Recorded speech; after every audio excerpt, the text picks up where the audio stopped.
speaker come up. And again, if you guys have any questions, please pop them in the chat. I'm checking right now. All right. Welcome to the Couch Talks. Hello. Go ahead and introduce yourself to our audience. My name is Damien Miller-McAndrews, and I'm a SaaS threat researcher. So, what inspired you to give your talk today? I really like going on paid vacations for my company and talking at people. Well, I was already doing I was on the ATT&CK website like every single day because of my project, and then I saw the CFP pop up, and I was like, well, I might as well just like shoot my shot. What could go wrong? Dude, I love that. Well done. Because I think there's a lot to be said for just trying. So well done for having that courage to do that. Thank you. So 3 questions I've been asking every speaker is, what is your favorite MITRE ATT&CK sub-technique? I'd say it's probably device registration under account manipulation. Okay. I think there's so much that could, like, at least on a SaaS end, that you could see because of this. You could be adding MFA devices. You could be adding your own like attacker controlled computer to like hybrid join it, and it's something that's relevant in a lot of different SaaS services. And you can come up with some really good detection strategies or IOCs for it. Yeah, that's wonderful. All right. What is your favorite hacker snack?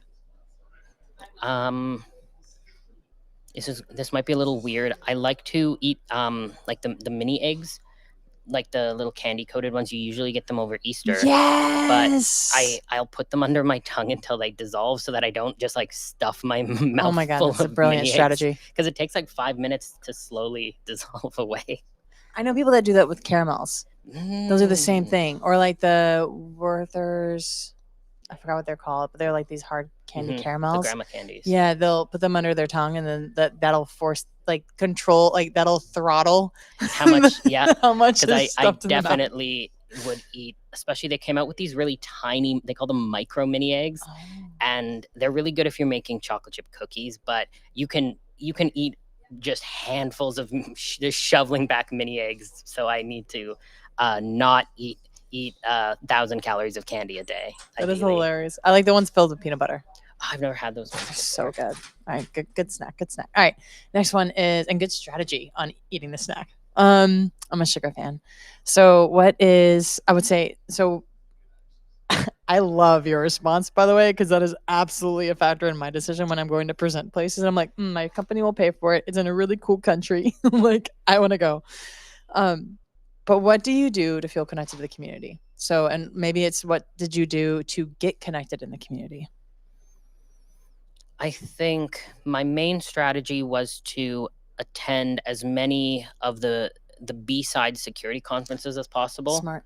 Because if you don't know what B-sides are, they're generally local security conferences. They'll be very general, and you'll have everybody there from like first year computer science students to like CEOs with 30, 40 years of experience. And I've probably attended B-sides in 5 different cities. I drove 9 hours for one once.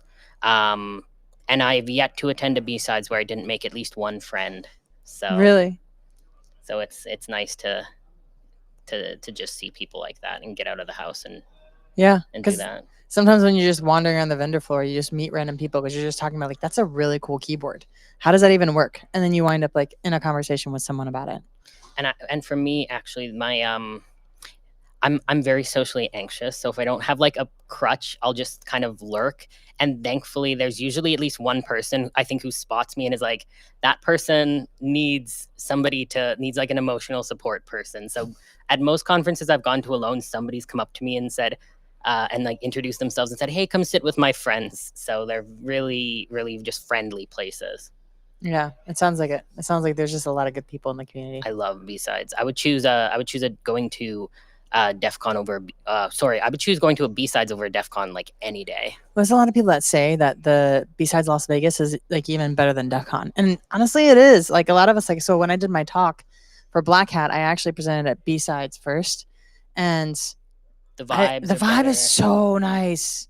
It's so relaxed and chill. And there's not 15,000 people Yeah. usually, because that was DEF CON. It was too many people. And the questions are more intimate and they're more real and they're more. And for speakers who are just starting out in their career, because I've only been doing this like 3.5 years, you're a lot more likely to get a talk at a B-Sides and then get a job opportunity from that than if you try to get into DEF CON even with like 10 years of experience.